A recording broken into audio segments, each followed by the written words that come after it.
जय हिंद दोस्तों। मैं आज आपके साथ एक फिर नई इन्फॉर्मेशन शेयर करना चाहता हूँ। एक्चुअली क्या है कि रोमेनिया में जो है जो ड्राइविंग लाइसेंस है वो बनाना बहुत ही कठिन है, बहुत ही मुश्किल है।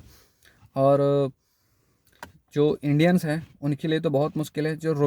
जो पाकिस्तानी हैं उनके लिए बेनिफिट है। यहाँ पे जो पाकिस्तान से हैं उनके लिए बेनिफिट है, क्योंकि पाकिस्तान ने जेनेवा कन्वेंशन के तहत इन्होंने रोमेनिया के साथ एग्रीमेंट किया हुआ था कि अगर कोई पाकिस्तानी रोमेनिया में आकर वर्क करता है या रेसिडेंस प्राप्त करता है तो जो पाकिस्तान का ड्राइविंग लाइसेंस है वो चेंज किया जाए रोमेनियन ड्राइविंग लाइसेंस में। ठीक है, बट ऐसा इंडिया के साथ नहीं है।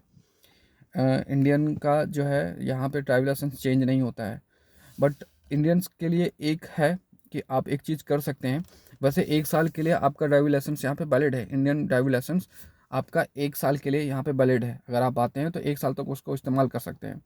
बट अगर आप चाहते हैं कि मतलब आपको डर लगता है कि कहीं ऐसा ना हो कि आपको पुलिस पकड़ ले या कुछ प्रॉब्लम्स क्रिएट हो सकती हैं, तो आप इंडिया से अपना इंटरनेशनल ड्राइविंग लाइसेंस बना करके आएँ और यहाँ पे आप कार यूज कर सकते हैं। ठीक है।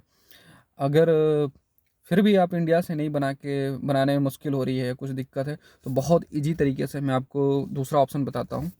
ये मेरे पास इंटरनेशनल ड्राइविंग लाइसेंस जो इस तरह का होता है, मैं आपको दिखा दूँ। इस तरह का आप देख सकते हैं, ये मेरा है।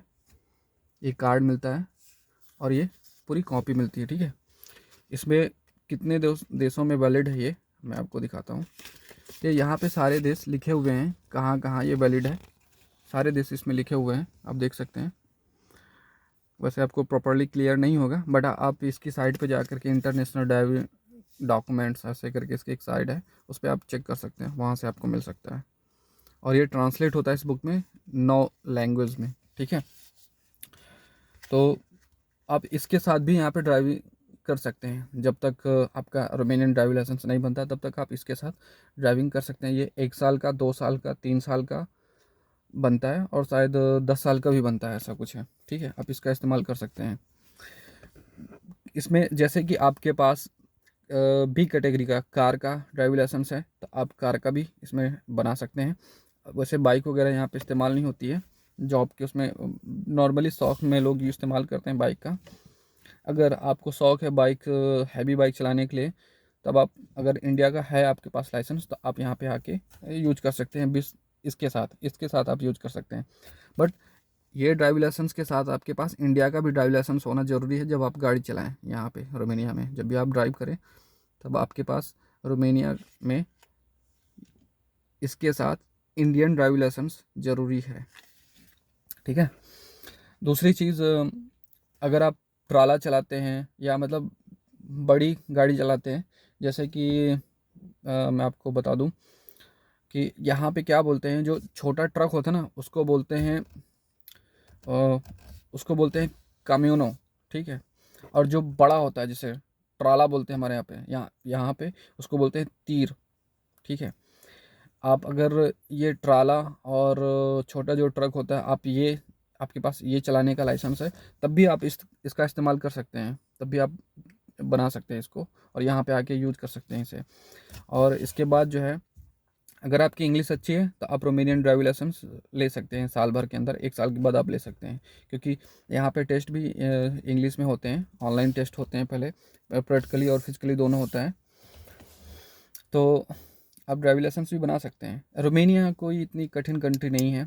अगर आप दिमाग में ये बैठा के रखें कि रोमेनिया बहुत टफ है, तो रोमेनिया टफ नहीं है। अगर आपका फोकस एक लाइन पे है, एक चीज़ पे है, तो 100% आप अपने गोल को अचीव करेंगे। ठीक है। बस ये है कि जो लोग यहाँ पे आते हैं तो पहले क्या होता है, वो आते हैं, देखते हैं, वाह क्या सिटी है, ठीक है, क्या जगह है।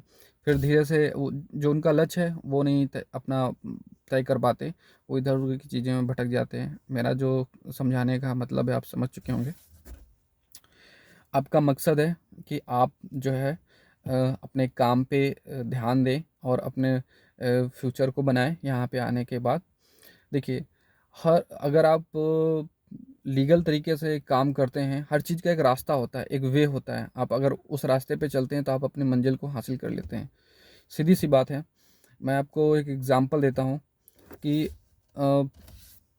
सोचिए कि आप निकल रहे हैं पंजाब से, चंडीगढ़ से निकल रहे हैं दिल्ली के लिए।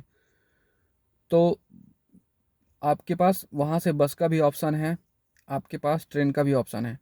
बट अगर आप दिल्ली के लिए निकल रहे हैं, तो लेकिन आप जाना चाहते हैं, आपका जो लक्ष्य है वो दिल्ली है, बट आप क्या कर रहे हैं कि आप चंडीगढ़ से, पंजाब से निकलते हैं, पहले मुंबई चले जाते हैं। आपको पता ही नहीं है, मतलब आप अपने रास्ते से भटक जा रहे हैं, किसी दूसरे रास्ते से जा रहे हैं, तो आपको लेट लगेगी। पहुंच तो जाएंगे बट लेट लगेगी। इसीलिए सही रास्ते से जाएं, सही रास्ते का इस्तेमाल करेंगे तो अपने मंजिल को पहुंचेंगे। सेम कंडीशन ऐसा भी है यहाँ पे भी, देश में, यहाँ विदेशों में भी यही है। आपके पास क्रिमिनल रिकॉर्ड नहीं है, आप शांति से काम करते हैं यहाँ पे, आप अपना टैक्स प्रॉपर्ली पे करते हैं, तो आपको सही तरीके से आप यहाँ पे सुविधाएं भी ले सकते हैं। ठीक है, ये मेरा कहना है। तो सीधी सी बात है। एक चीज़ और, यहाँ पे लाइट्स और सिग्नल का बहुत ही ख्याल रखते हैं लोग। ठीक है, ये चीज़ों का बहुत ख्याल रखें ड्राइविंग करते समय। और रोड में जो सिग्नल होते हैं उनका बहुत ही प्रॉपरली ख्याल रखें, ध्यान दें। नहीं तो पुलिस ने अगर पकड़ा तो फिर समझिए कि अच्छा खासा जो है लगाते हैं वो, जो आपको चार्जेस वगैरह हैं वो बहुत हाई हैं यहाँ के, पे करने पड़ेंगे आपको बाद में। तो यही मेरा कहना है कि आप आने से पहले यहाँ के बारे में नॉलेज लें और प्रॉपरली रोड सिग्नल और पार्किंग सिग्नल, ये सारी चीज़ पढ़ के आएँ अगर आप गाड़ी चलाना चाहते हैं तो। ठीक है, जय हिंद दोस्तों, फिर मिलेंगे अगली वीडियो में।